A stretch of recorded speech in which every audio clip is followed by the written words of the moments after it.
Good noon learners. Hi, कैसे हो आप लोग? I hope you are fine and healthy and you all are at your house. आशा करता हूँ आप सब अच्छे होंगे और अपने घर पर होंगे और कोरोना वैश्विक महामारी से लड़ाई में अपने देश का साथ दे रहे हैं। साथ ही साथ हमारी पढ़ाई बाधित नहीं हो जाए, इसलिए मैंने कोशिश की है कि 9th, 10, 11, 12 के स्टूडेंट्स और जो भी स्पोकन इंग्लिश सीखना चाहते हैं, इंग्लिश में बात करना चाहते हैं, उनके लिए मैंने क्लासेस स्टार्ट की है और उसी क्लासेस के क्रम में ये मेरा अगला वीडियो है। कल हम लोगों ने फंडामेंटल ऑफ स्पीच की बात की थी, उस पर चर्चा की थी। आज मैं उसी चर्चा को आगे बढ़ाते हुए फंडामेंटल ऑफ स्पीच में comparative study of noun and pronoun लेकर आया। ध्यान से देखेंगे इस पॉइंट को, comparative study of noun and pronoun. तुलनात्मक अध्ययन करेंगे हम नाउन और प्रोनाउन का। बहुत डीप नहीं जाएंगे क्योंकि अगर स्पेशली केवल नाउन में ही बात किया जाए तो एक दिन से ज्यादा लग जाएगा, तो मुझे उतनी बातें नहीं करनी आज। मुझे बात किस मैटर पे करनी है, चाहे वो नाउन हो या प्रोनाउन हो। If we discuss over them it will take more than a day, और हो सकता है बहुत ज्यादा समय भी लग जाए, बट वो खत्म नहीं होंगे ये टॉपिक्स। हमें किस पॉइंट पे बात करनी है? On the basis of uses in sentences. इस सेंटेंसेस में इनका यूज कैसे होता है उस बेसिस पे बात करनी है, नाउन और pronoun. And this study is parallel. सबसे खास बात यह है कि जो अध्ययन है वो पैरेलल है नाउन और प्रोनाउन का। तो देखते हैं कि नाउन और प्रोनाउन पैरेलल काम कैसे करते हैं। मैं लिख देता हूं, आप इसको ध्यान देंगे। मैं लिखने के साथ साथ आप इसे नोट करते रहेंगे। और एक और चीज मैंने आप सभी को कहा था कि वर्ड्स बहुत जरूरी है, तो आप लोग वर्ड्स भी याद करेंगे। वर्ड मीनिंग भी घर पर 30 वर्ड्स एवरी डे आप याद करेंगे। और अगर आपको जरूरत होगी तो आप मुझे कमेंट बॉक्स में बताइए कि सर वर्ड्स आप भी अपने हिसाब से डिजाइन करके दीजिए, तो मैं वर्ड्स भी डिजाइन करके आपको दूंगा। फिलहाल मैंने वर्ड्स नहीं दिया है, मैं ये पढ़ा रहा हूं। Noun and pronoun, how do they work, ये काम कैसे करते हैं? ये जो दोनों हैं वो काम कैसे करते हैं वाक्य में? वाक्य में इनका काम क्या है, इनके फंक्शन क्या है वो वाक्य में? तो नाउन का पहला फंक्शन है सेंटेंस में सब्जेक्ट के रूप में काम करना, एज ए सब्जेक्ट वर्क करता है। और नाउन सेंटेंस में ऑब्जेक्ट के रूप में भी काम करता है। तो चलिए पहले एग्जांपल देखते हैं जिसमें नाउन सेंटेंस में सब्जेक्ट के रूप में काम कर रहा हो। राम टीचर्स मीरा। सब्जेक्ट का डेफिनेशन आपको पता है, लेकिन मैं शॉर्ट में बताता हूं। Subject one who does work, जो काम करता है उसे कर्ता कहते हैं। सब्जेक्ट का हिंदी होता है कर्ता। सब्जेक्ट मींस कर्ता, वन हु डज वर्क। अब देखिए, राम मीरा को पढ़ाता है, उसमें काम कौन कर रहा है? राम। क्या काम कर रहा है? पढ़ाने का। किसको पढ़ाने का? मीरा को पढ़ाने का। मींस राम कौन है? कर्ता है। Ram means subject. और डेफिनेशन क्या है नाउन की? All living words are noun. Short definition यही है, but it is not complete definition. याद रखिए कि नाउन की ये कंप्लीट डेफिनेशन नहीं है, वो शॉर्ट डेफिनेशन है। उस शॉर्ट डेफिनेशन के हिसाब से राम नाउन है और यहां पे कर्ता के रूप में काम कर रहा है। मीरा कौन है? ऑब्जेक्ट है। ऑब्जेक्ट का मतलब क्या होता है? कर्म। इसे हम बोलते हैं subject is doer, object is receiver. Object is receiver. Doer है ये। कौन है? डूअर। डूअर मींस कर्ता। डूअर मींस कर्ता। ऑब्जेक्ट मींस कर, जिसे क्या बोलते हैं इंग्लिश में? रिसीवर। जिस पर क्रिया का फल पड़े, जो काम होता है, जो एक्शन होता है, एक्शन क्या है? ये वर्ब क्या है? ये है वर्ब। राम पढ़ाता है किसको? मीरा को। तो पढ़ाने की क्रिया किसको प्रभावित कर रही है? मीरा को प्रभावित कर रही है। मींस मीरा क्या है? ऑब्जेक्ट है। वेरी फ्रेशली, वेरी क्लियरली आप यहां देख पा रहे हैं कि राम सब्जेक्ट के रूप में काम कर रहा है और मीरा ऑब्जेक्ट के रूप में यहां पे काम कर रहा है। Meera is a name only. मैं लिंक पे आपको नहीं जाना है, बिकॉज़ यहां पे सब्जेक्ट और ऑब्जेक्ट को right now you have to understand. Subject क्या है? राम। राम और ऑब्जेक्ट कौन है? मीरा। अब राम भी नाउन है और मीरा भी नाउन है, मतलब this one is noun and this one is also known. Means noun subject के रूप में काम करता है और नाउन ऑब्जेक्ट के रूप में भी काम करता है। मैंने कहा था पायलट स्टडीज देखेंगे, कंपैरेटिव स्टडीज देखेंगे, तो प्रोनाउन को भी देखते हैं। प्रोनाउन का डेफिनेशन क्या है? The word which comes on behalf of a noun, वो शब्द जो नाउन के बदले आता है उसे प्रोनाउन कहते हैं। तो राम के बदले क्या आता है? ही। वर्ब में हम एज इट इज रहने देंगे क्योंकि हमारे पास क्लास का वर्ब नहीं है, पायलट स्टडीज नाउन है, प्रोनाउन लिखा ही टीचेस। अब मीरा के लिए क्या आएगा? मीरा के लिए आएगा हर, सी नहीं आएगा क्योंकि सी जो है वो सब्जेक्टिव केस है, हर क्या है? वो ऑब्जेक्टिव केस है। यहाँ पे सब्जेक्ट के रूप में आ रहा है इसलिए सब्जेक्टिव केस। अब ही देखिए सब्जेक्ट है और हर ऑब्जेक्ट है। अंडरस्टैंड कि ही प्रोनाउन है और यहाँ पर हर ये भी प्रोनाउन है। तो आई होप कि आप इसे समझ पा रहे हो।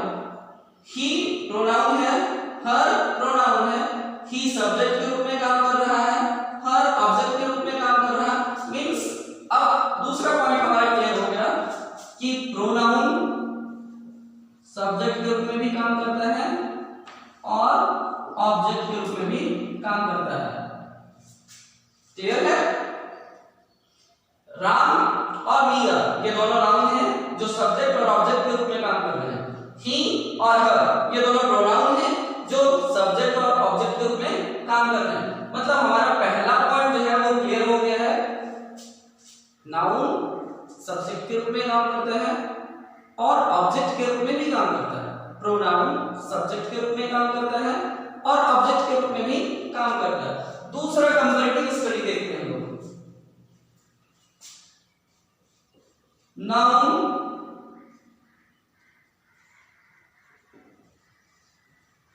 सिंगुलर और प्लूरल दोनों होता है। चलिए मैं इसको मिटाता हूं फिर आगे लिखता हूं।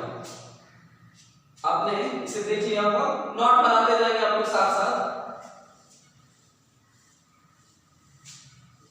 नहीं तो जूम करके थोड़ी देर तक रोक कर आप इसे पहले उतार लेंगे, फिर आप इस पॉइंट को आगे पढ़ाएंगे। ऊपर लिखता हूं, बेटर होगा ये, this will be better for you all. Noun ये सिंगुलर फॉर्म में भी होता है और प्लूरल फॉर्म में भी होता है। प्रोनाउन ये सिंगुलर फॉर्म में भी होता है और प्लूरल फॉर्म में भी होता है। ध्यान देंगे मैं जो बातें बता रहा हूँ, कंपैरेटिव स्टडी कर रहे हैं हम लोग, साथ साथ चल रहे हैं, तो इजीली हमारा सेंटेंस में यूज हम सीख जाएंगे और हम आसानी से सब्जेक्ट ऑब्जेक्ट को समझ पाएंगे और फ्यूचर में कभी भी हम गलती नहीं करेंगे। बच्चे रट्टा तो मारते हैं प्राइमरी क्लासेस में, इवन 10th तक के बच्चे रट्टा मारते हैं, 12th के भी बच्चे रट्टा मारते हैं, पर वो समझ नहीं पाते हैं कि नाउन है क्या, प्रोनाउन है क्या, डेफिनेशन के बेसिस पे नहीं समझ पाते हैं। रटने के बेसिस पे याद तो रहता है लेकिन उसके यूजेस को नहीं जान पाते। हम आज यूजेस को ही क्लियर कर रहे हैं कि नाउन का यूज क्या है। तो नाउन का यूज सब्जेक्ट और ऑब्जेक्ट के रूप में होता है मेनली सेंटेंस में, और प्रोनाउन का यूज भी सब्जेक्ट और ऑब्जेक्ट के रूप में होता है मेनली। चलिए थोड़ा सा आगे बढ़ते हैं। पैरेलल स्टडी में नाउन क्या है? सिंगुलर होता है और प्लूरल भी होता है। प्रोनाउन क्या है? सिंगुलर होता है और प्लूरल भी होता है। कुछ एग्जांपल हम लिखते हैं। बॉय नाउन है, सिंगुलर है, प्लूरल क्या है? बॉयज। गर्ल क्या है? नाउन है और सिंगुलर है, प्लूरल क्या है? गर्ल्स। अब हम प्रोनाउन का देख लेते हैं। ही क्या है? सिंगुलर है और दे क्या है? प्लूरल है। ही प्रोनाउन है, दे भी प्रोनाउन है। ही सिंगुलर है, दे प्लूरल है। सी प्रोनाउन है और सिंगुलर है, इसके लिए भी दे ही होगा और ये प्लूरल है, प्रोनाउन है। तो आप देख रहे हैं कि नाउन सिंगुलर भी है और प्लूरल भी, नाउन सब्जेक्ट भी है और ऑब्जेक्ट भी, प्रोनाउन सिंगुलर भी है और प्लूरल भी, प्रोनाउन सब्जेक्ट भी है और ऑब्जेक्ट भी। हमारा दूसरा कॉन्सेप्ट यहाँ पे क्लियर हो गया।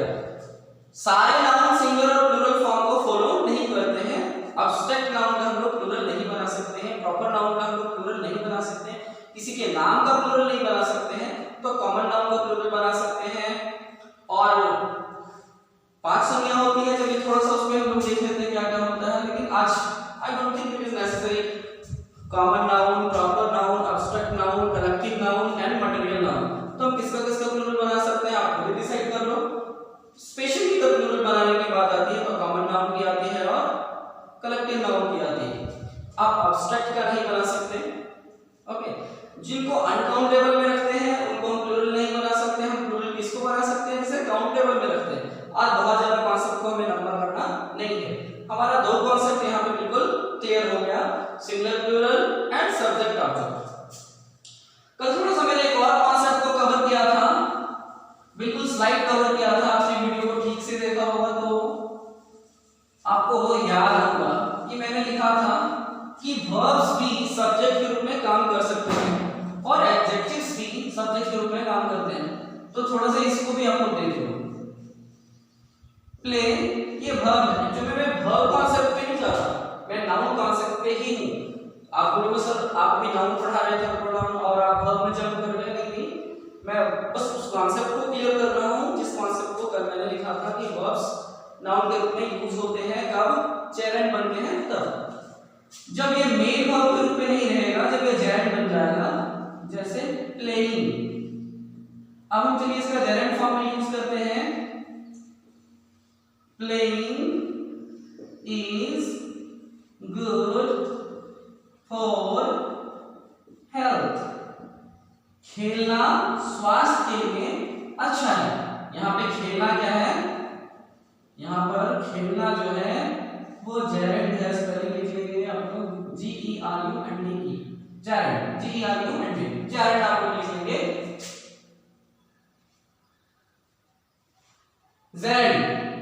आपने कॉन्सेप्ट क्लियर कर लिया। खेलना क्या है, खेलना यहाँ पर क्या है, जेरेंड है और यहाँ पे सब्जेक्ट के रूप में काम कर रहा है। देखिए जैसे ही ये वर्ब से सब्जेक्ट के रूप में आ गया तब ये बन गया नाउन। अब ये किस फॉर्म में आ गया, नाउन फॉर्म में आ गया। V1 + ing is equal to gerund, जब वो मेन फॉर्म में नहीं होगा तब। फिर से स्टेटमेंट सुनिए, V1 + ing, वर्ब का मेन फॉर्म प्लस ing बन जाएगा क्या बन जाएगा, ये नाउन बन जाएगा। शॉर्ट में आप समझो क्या बन जाएगा, नाउन, क्योंकि ये जेरेंड फॉर्म में आ जाएगा। किस फॉर्म में आ जाएगा, जेरेंड फॉर्म में आ जाएगा, नाउन बन जाएगा। और तब ये किस रूप में काम करेगा, then it will work in the subject form, कर्ता के रूप में काम करेगा। आप यहाँ पे देखो, ये वो कर्ता नहीं है जो काम करने वाला, ये वो कर्ता है जिसके बारे में बात किया जाए, about whom we are speaking और talking। तो ये वो कर्ता है यहाँ पर। Clear, V1 + ing। कई बार एडजेक्टिव भी सब्जेक्ट के रूप में काम करते हैं, एडजेक्टिव भी सब्जेक्ट के रूप में काम करते हैं, तब वो भी नाउन बन जाते हैं। फॉर एग्जाम्पल, ये बर्निंग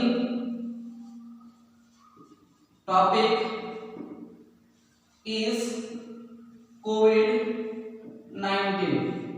बर्निंग टॉपिक का मतलब होता है ज्वलंत मुद्दा। देखिए बर्निंग क्या है, वर्ब है, लेकिन टॉपिक नाउन है। टॉपिक के पहले बर्निंग लगा है, तो नाउन और प्रोनाउन को जो क्वालिफाई करे, मींस ये नाउन है और ये क्वालिफाइंग वर्ड है, तो ये एडजेक्टिव है।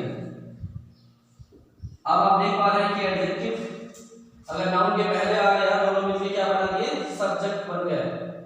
Am I clear? ओके, आज हमने पैरेलल क्या क्या सीखा। पहले हमने सीखा कि नाउन सब्जेक्ट के रूप में काम करते हैं और ऑब्जेक्ट के रूप में, प्रोनाउन सब्जेक्ट के रूप में काम करते हैं और ऑब्जेक्ट के रूप में। जब हम लोग वर्ब में ing लगाकर सब्जेक्ट बनाते हैं तो जेरेंड फॉर्म में वो वर्ब भी सब्जेक्ट के रूप में काम करता है और किसी नाउन के पहले एडजेक्टिव मींस V4 वाला एडजेक्टिव या फिर कोई भी एडजेक्टिव। मैं दूसरा एग्जांपल जब एडजेक्टिव टॉपिक पे जाऊंगा तो स्पेशली कवर करूंगा, बस आपको यहां पे सब्जेक्ट और ऑब्जेक्ट कवर करना था, बस मैं वो कवर कर रहा था। तो एडजेक्टिव भी सब्जेक्ट के रूप में कवर करता है, एडजेक्टिव भी सब्जेक्ट के रूप में काम करता है। हमारा टॉपिक आज सब्जेक्ट और ऑब्जेक्ट के रूप में नाउन प्रोनाउन का फंक्शन कंप्लीट हुआ। I hope you enjoyed this topic.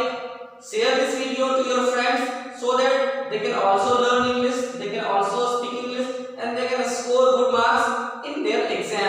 Thank you friends.